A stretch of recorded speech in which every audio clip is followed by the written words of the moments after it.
Hello everyone, welcome back to my YouTube channel. आज हम start करने वाले हैं chapter 4 consumer's equilibrium indifference curve analysis. हमने पास्ट चैप्टर में पढ़ा था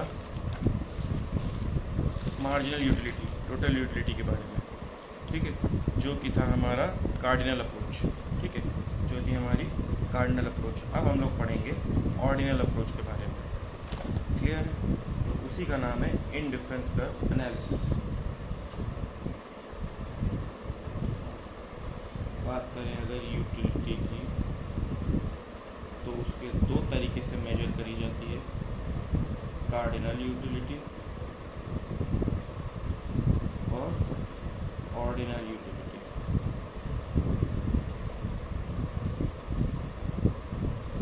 तो कार्डिनल हमने प्रीवियस चैप्टर में फिनिश कर लिया है। अब इसमें हम लोग पढ़ेंगे ऑर्डिनल के बारे में। ये है हमारे इस वीडियो का फोकस, इस वीडियो का और आने वाले वीडियोस का फोकस है, ठीक है। ऑर्डिनल यूटिलिटी से कैसे हम इस अप्रोच से, ऑर्डिनल से हम कैसे पता लगाते हैं? दो टूल्स का हम यूज़ करते हैं। सबसे पहला है इन डिफरेंस कर्व, दूसरा है बजट, ठीक है। दूसरा क्या है? Budget line. ये मेरे इस पेज पर डिफरेंस कर्व बना है, इस पर आते हैं। पहले हम लोग समझ लें जो ऑर्डिनल अप्रोच है, उसको सॉल्व करने के लिए दो टूल्स की ज़रूरत होती है, इन डिफरेंस कर्व और budget line. One by one हम लोग समझेंगे। दोनों खुद में बहुत बड़े कॉन्सेप्ट है, फिर इन दोनों को हम मर्ज कर देंगे, ठीक है। तो सबसे पहले आप इन डिफरेंस कर्व के बारे में समझिए। In difference curve ordinal utility क्या होता है? रैंकिंग। इसमें मेजरमेंट नहीं होता। जैसे उसमें हम लिखते थे marginal utility 6 utils, total utility 15 utils, ऐसे बोलते थे। वो यहाँ पे नहीं होता है। यहाँ पे हम लोग क्या करते हैं? प्योर रैंकिंग करते हैं, ठीक है। रैंकिंग ऑफ कॉम्बिनेशंस, आपको अभी समझ आता चलेगा। इन डिफरेंस कर्व होता है, it shows combination of the goods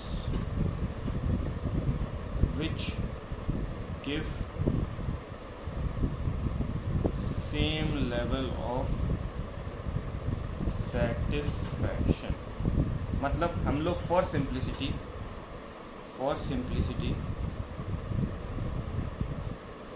मैं अज्यूम करूंगा कि वी हैव टू गुड्स। वो टू गुड्स क्या होंगे? ऑरेंज,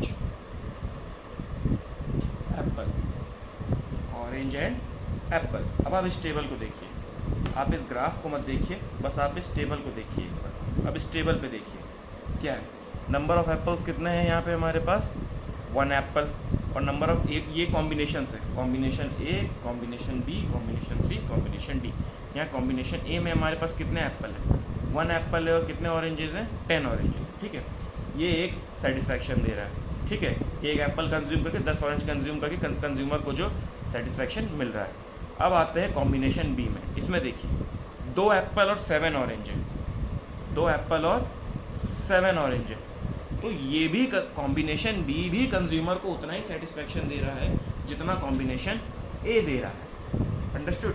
जितना सेटिस्फैक्शन कॉम्बिनेशन ए दे रहा है, वही same level of satisfaction combination B दे रहा है, वही same level of satisfaction combination C दे रहा है, और वही same level of satisfaction combination D दे रहा है। कॉम्बिनेशन सी में देखिए 3 एप्पल और 5 ऑरेंजेस है। कॉम्बिनेशन डी में 4 एप्पल और 4 ऑरेंजेस है, ठीक है। तो यहाँ आपको कहीं ना कहीं दिखाई दे रहा होगा कि जैसे जैसे एप्पल बढ़ रहा है, ऑरेंजेस कम होते जा रहे हैं, ताकि वो combination same level of satisfaction दे। अगर मान लीजिए यहाँ 2 एप्पल और 10 ऑरेंजेस हो जाए, तो क्या ये सेम लेवल ऑफ सेटिस्फैक्शन देगा? नहीं देगा, क्योंकि एप्पल तो ज़्यादा है ना मेरे पास। अब एप्पल मेरे पास अब ज़्यादा हो गया, ऑरेंज वही का वही है, एप्पल ज़्यादा हो गया, तो ये इन डिफरेंस कर्व की थ्योरी को फेल कर देगा, ठीक है। इन डिफरेंस कर्व की थ्योरी को फेल कर जाएगा यहाँ पे। अंडरस्टूड? वापस यहाँ, ठीक है। अब इस कुछ अजम्पशंस होते हैं, जैसा कि हम लोग ने पिछले में भी देखा था। जैसे कि उसमें वो था ना कि यूनिट्स स्टैंडर्ड होनी चाहिए, कंजम्पशन कंटिन्यूस लगातार होना चाहिए 1 बाय 1, है ना। तो यहाँ पे कुछ हम अजम्पशंस होंगे। पहला अजम्पशन क्या होगा? Money income is given, money income is given, consumer की इनकम गिवन है and does not change, money income change नहीं हो रही कंज्यूमर की वही इनकम है, इनकम में कोई चेंजेस नहीं है, क्योंकि इनकम का क्यों यहाँ जिक्र हो रहा है, बजट लाइन भी आएगा, ठीक है। और कंज्यूमर उन गुड्स आर सब्सटीट्यूट, जैसे एप्पल और ऑरेंज सब्सटीट्यूट है, ठीक है, गुड्स आर सब्सटीट्यूट्स, उन्हीं गुड्स पे कंज्यूमर खर्चा कर रहा है जो सब्सटीट्यूट किए जा सकते हैं, कि अगर मान लो मैं आज ऑरेंज की जगह एप्पल ले आऊँ तो काम चल जाएगा, एप्पल की जगह ऑरेंज ले आऊँ तब भी चल जाएगा, ऑरेंज की जगह एप्पल ले आऊँ तब भी काम मेरा चल जाएगा, काम रुकेगा नहीं। जैसे टी और कॉफ़ी, टी की जगह मैं कॉफ़ी ले आऊँ तब भी काम चल जाएगा, कॉफ़ी की जगह टी ले आऊँ तब भी मेरा काम चल जाएगा। इस चीज़ के बारे में हम लोग डिटेल में डिमांड चैप्टर में पढ़ेंगे, सब्सटीट्यूट्स के बारे में। अभी आप इतना समझ लीजिए, सब्सटीट्यूट का मतलब होता है जो एक दूसरे की जगह इस्तेमाल किया जा सकता है, ठीक है, जैसे टी एंड कॉफ़ी हो गया, है ना, एप्पल एंड ऑरेंज हो गया, क्लियर है ना। फिर आता है हमारा अगला अजम्पशन कि more of goods means more satisfaction,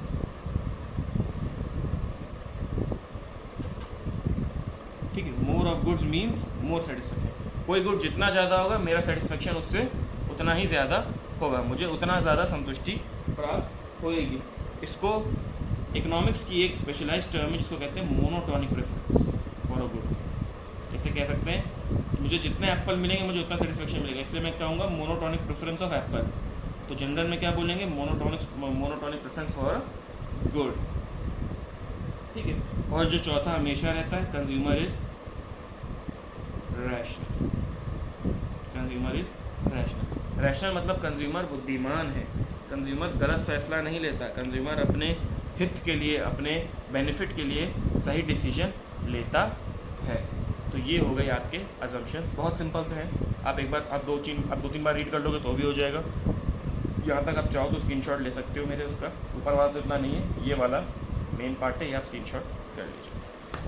अब आते हैं हम लोग इस पे, ठीक है। अब ये क्या है, कॉम्बिनेशंस है ना, नंबर ऑफ एप्पल्स क्या कॉम्बिनेशन है।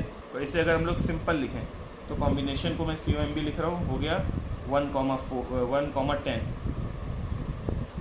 ठीक है, 1 एप्पल 10 ऑरेंजेस, कॉम्बिनेशन B हो गया मेरा 2,7, 2 एप्पल 7 ऑरेंजेस, कॉम्बिनेशन C हो गया मेरा 3,5, 3 एप्पल 5 ऑरेंजेस, कॉम्बिनेशन D हो गया मेरा 4 एप्पल 4 ऑरेंजेस। आप लोग ने कोऑर्डिनेट ज्योमेट्री मैथ्स में पढ़ी होगी, जो ग्राफ बनाना और सब कुछ। तो मैं एप्पल्स को x एक्सिस पे मार्क करूँगा और ऑरेंजेस को मैं y एक्सिस पे मार्क करूँगा, तो ये आपको ग्राफ दिख रहा होगा। आप ऐसे प्लॉट करोगे तो ये पॉइंट्स बनेंगे और इनसे एक कर्व पास हो जाएगा, है ना। इनडिफरेंस कर्व कभी भी सीधी लाइन जल्दी से नहीं आती है, ठीक है, कर्व ही आता है, क्योंकि रियल लाइफ एग्जांपल्स में हमेशा कर्व ही बनता है, रियल लाइफ एग्जांपल में कभी भी सीधी लाइन आपको नहीं देखने को मिलेगी।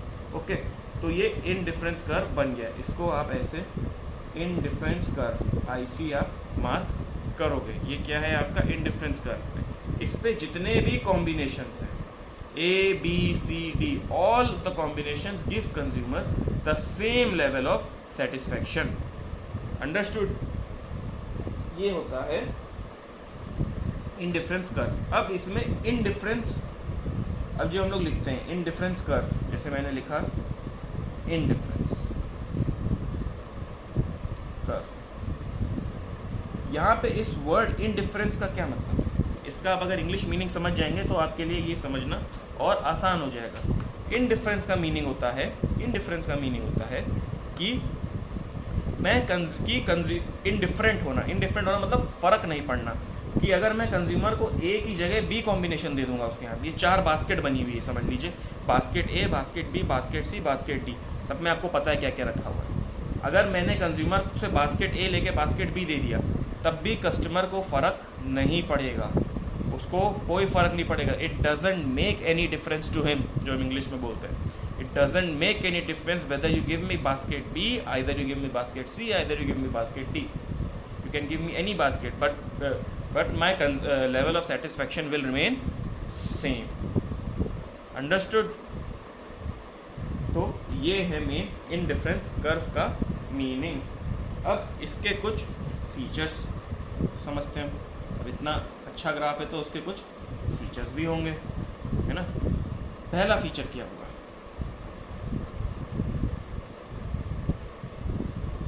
कि indifference curve slopes downward, indifference curve slopes downward. Downward का मतलब होता है नेगेटिवली स्लोपिंग। ये नेगेटिवली स्लोपिंग क्यों होता है? क्योंकि as and as more and कि अगर वो किसी गुड्स का कंजम्पशन बढ़ाएगा तो उसको दूसरे गुड का कंजम्पशन गिव अप करना पड़ेगा। जैसे कि यहाँ एप्पल 1 से बढ़ा तो ऑरेंज का कंजम्पशन 3 से गिर गया, यहाँ 1 से बढ़ा तो ऑरेंज का कंजम्पशन 2 से गिर गया, यहाँ फिर 1 से बढ़ा तो ऑरेंज का कंजम्पशन 1 से गिर गया। आप उस पर ध्यान नहीं दीजिए कि पहले 3 से गिरा, फिर 2 से गिरा, फिर 1 से गिरा, वो हम लोग आगे बात करेंगे। लेकिन आप इतना ध्यान दीजिए कि जैसे जैसे एप्पल का कंजम्पशन बढ़ रहा है ऑरेंज का कंजम्पशन कम होता जा रहा है। यही होता है इसका मतलब इंडिफरेंस कर्व स्लोप्स डाउनवर्ड्स, मतलब नेगेटिव स्लोप।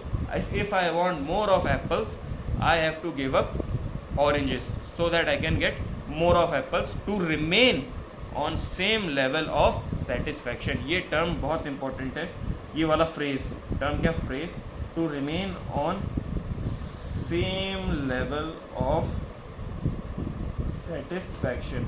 मैं जो वीडियो में बोल रहा हूँ आप अगर एज इट इज़ यही चीज़ नोट कर लें, मैं जो लिख रहा हूँ और जो मैं बोल रहा हूँ वो भी अगर आप नोट करते चलें तो आपके लिए एग्जाम्स में आंसर लिखना बहुत ईजी हो जाएगा। ठीक है, मैंने भी अपने एग्जाम्स में ऐसे ही आंसर्स लिखे हैं, वही वैसे ही मैं आपको गाइड कर रहा हूँ। ठीक है, दूसरा आता है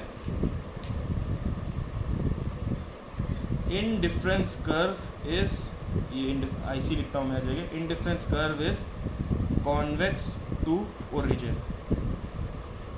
देखिए, अब जिन बच्चों के पास मैथ्स, जिन्होंने मैथ्स ले रखी है 11th में, जिन्होंने मैथ्स नहीं ले रखी है, हर टाइप के स्टूडेंट होते हैं, तो मैं इसको एक सिंपल भाषा में आपको समझाता हूँ।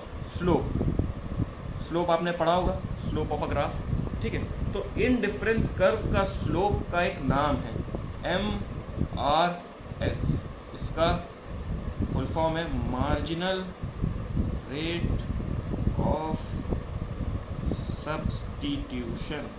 मार्जिनल रेट ऑफ सब्स्टिट्यूशन ये बताता है कि जैसे अब हम लोग उस चीज़ पे आते हैं जो मैंने आपसे कहा था कि जहाँ एक एप्पल देने पे इसको 3 ऑरेंज गिव अप करने पड़े, तो यहाँ स्लोप हो गया समझ लीजिए 3 -3, क्योंकि आपने पढ़ा है नेगेटिवली स्लोपिंग है। अब B से C में जाने में उसको कितने ऑरेंजेस गिव अप करने पड़े? 2 ऑरेंजेस, और एप्पल कितना बड़ा 1, तो स्लोप क्या हो गया 2। यहाँ पे अब आप ही लोग समझ लोगे 1 है। ठीक है, तो आप जैसे जैसे देख रहे हो स्लोप अगर आप देखो 3 2 1, माइनस साइन तो बस इसका शेप बताता है। माइनस साइन क्या बताता है कि डाउनवर्ड स्लोपिंग है। ठीक है, लेकिन जो स्लोप देख रहे हो आप 3 2 1, स्लोप इंडिपेंडेंट वैल्यूज के टर्म्स में देखो, बस 3 2 1, उसमें साइन मत देखो, तो स्लोप आप देखोगे कम होता जा रहा है। ये जो 3 2 1 वाली वैल्यू आ रही है इसी को बोलते हैं marginal rate of substitution. Slope marginal rate of substitution declining, slope decreases when we move from point A to point B। ठीक है, slope decreases when we move from point, अब देख लीजिए सही से क्लियर दिख रहा होगा, slope decreases when we move from point A to point B to point C to point D। ठीक है, क्यों होता जाता है? अब इसका रीज़न, अब ये चीज़ क्यों होती है, वाई, है ना, इसका कारण क्या है? देखिए, जब मैंने एक एप्पल बढ़ाया उससे तो उस कंज्यूमर ने सिर्फ 3 ही ऑरेंज गिव अप करे, हाँ कि ना। फिर जब मैंने एक एप्पल और बढ़ाया तो उसने सिर्फ 2 ही ऑरेंज गिव अप करे, फिर जबकि उसको करने तो 3 ही चाहिए थे ना। फिर मैंने एक एप्पल बढ़ाया, फिर उसने 1 ही ऑरेंज गिव अप किया। ऐसा क्यों? पहले 3 देने को तैयार हो गया, बहुत दानवीर हो गया, फिर 2 देने को तैयार ही हुआ, यार नहीं मैं 3 नहीं दूंगा, फिर 1 ही दिया उसने। ऐसा क्यों? क्योंकि जैसे ही उससे 3 ऑरेंज लिए गए वो 10 से 7 पे आया, उसके लिए अब ऑरेंज की कीमत बढ़ गई है, वो ऑरेंज अब उसके लिए मायने रखता है। इसीलिए जब अगला एप्पल उससे लिया गया, अब अगला एप्पल उसने लिया, उसको दिया गया, तो उसके बदले वो सिर्फ 2 ही ऑरेंज देना चाहता है, क्योंकि उसके लिए अब ऑरेंज की कीमत बहुत बढ़ गई है उसके मन में। समझ गए ना आप लोग? सिमिलरली जैसे ही उससे एक एप्पल और लिया गया, उसने उसको एक एप्पल और दिया गया, तो उसके बदले वो एक ही ऑरेंज देना चाहता है। ठीक है ना? क्योंकि उसके लिए जैसे जैसे जो गुड कम होता जा रहा है, उसकी इम्पोर्टेंस उसके लिए बढ़ती जा रही है। क्लियर है ना? वही चीज़ है। अब आपके पास 10 चॉकलेट्स हैं, आप फटाफट खाते चलोगे, लेकिन जब वो मान लीजिए 2 या 3 चॉकलेट ही रह जाएगी, एक नॉर्मल एग्जांपल है, तब आप उसको हिसाब से खाओगे, क्योंकि आपको पता है कि अब नेक्स्ट मंथ की पॉकेट मनी से लेनी है, तो आपके लिए वो इम्पोर्टेंस बढ़ जाएगी उस आखिरी वाली 2-3 चॉकलेट के लिए। ठीक है ना? तो ये है, ये 2 सबसे इम्पॉर्टेंट है, one of the most important features है। अभी हमने 2 फीचर्स और आते हैं, अभी आप सही से समझ देख लीजिए। इसका आप चाहे तो स्क्रीनशॉट भी ले लीजिए, अच्छे से समझ लीजिए एक एक चीज़। ठीक है? बाकी जो मैं वर्डिंग्स बोल रहा हूँ वही अगर आप अपने एग्जाम्स में लिख दोगे तो आपके मार्क्स कन्फर्म है। ठीक है? अब नेक्स्ट थर्ड फीचर आता है, higher indifference curve gives higher level of satisfaction. Understood? कैसे?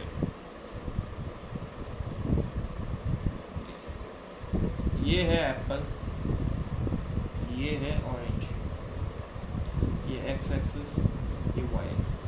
अब देखिए, मैं अब नॉर्मल बना रहा हूँ, मैं उतने मार्किंग लेके नहीं बना रहा, ताकि क्योंकि उसमें बहुत टाइम जाता है और वैसे आपसे एक्सपेक्ट भी नहीं किया जाता। वैसे सिर्फ इस तरीके से आपको तब बना के एक्सप्लेन करना रहेगा जब आपसे पूछा जाएगा व्हाट इज इंडिफरेंस का 5 मार्क्स का क्वेश्चन। ठीक है?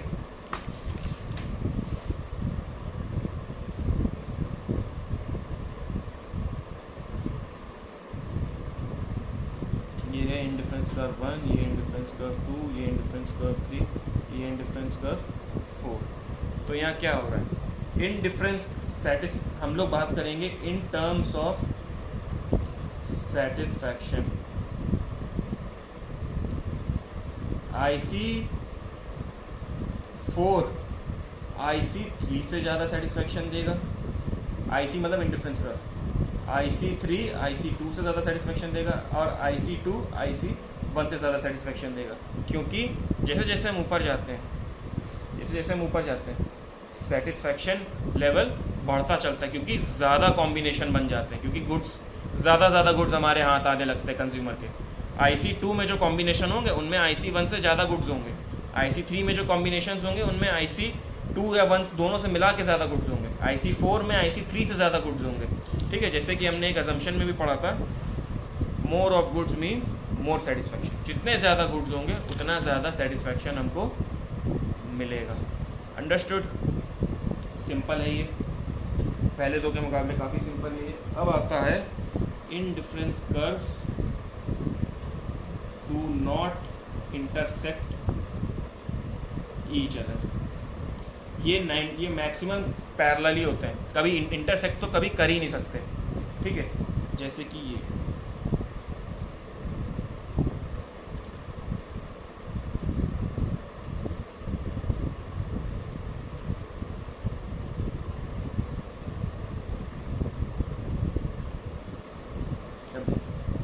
ये है IC1, ये है IC2। ठीक है? इस पे है कॉम्बिनेशन A, इस पे है कॉम्बिनेशन B, और इस पे है कॉम्बिनेशन C। ठीक है? अब देखिए, अगर हम सिर्फ IC1 देखें, अरेंज कर दे रहा हूँ मैं अगर हम सिर्फ IC1 देखें तो यहाँ क्या है? Combination A is equal to combination B, C satisfaction के लिए combination A is equal to combination C।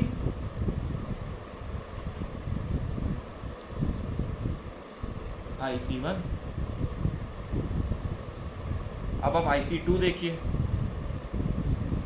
Combination B is equal to combination C। IC2। अब मैथ्स में होता है ना कि भाई A is equal to B और क्या कहते हैं, C is equal to B तो A is equal to C, करते हैं ना मैथ्स में, नॉर्मल करते होगे, आप कर रहे होगे 10th तक जिन्होंने मैथ्स पढ़ी है। अब यहाँ पे क्या होगा, दोनों C के इक्वल है, तो उस हिसाब से combination A is equal to combination B होना चाहिए। लेकिन ये नहीं है, क्यों? क्योंकि कॉम्बिनेशन A कॉम्बिनेशन B के ऊपर है। मैंने बताया था ना, हायर डिफरेंस कर्व मतलब हायर लेवल ऑफ सेटिस्फेक्शन। तो ये क्या सेम लेवल ऑफ सेटिस्फेक्शन दे रहा है कॉम्बिनेशन A और कॉम्बिनेशन B? नहीं, ये गलत है। इसीलिए इन डिफरेंस कर्व्स कभी भी इंटरसेक्ट नहीं कर सकते। ये वर्किंग है, ये वर्किंग आपको करके दिखानी है और नीचे लिखना होगा, since combination A is above combination B, these two combinations can not give the same level of satisfaction. Clear? तो यहाँ पे आपके इन डिफरेंस कर्व के फीचर्स फिनिश होते हैं। क्लियर?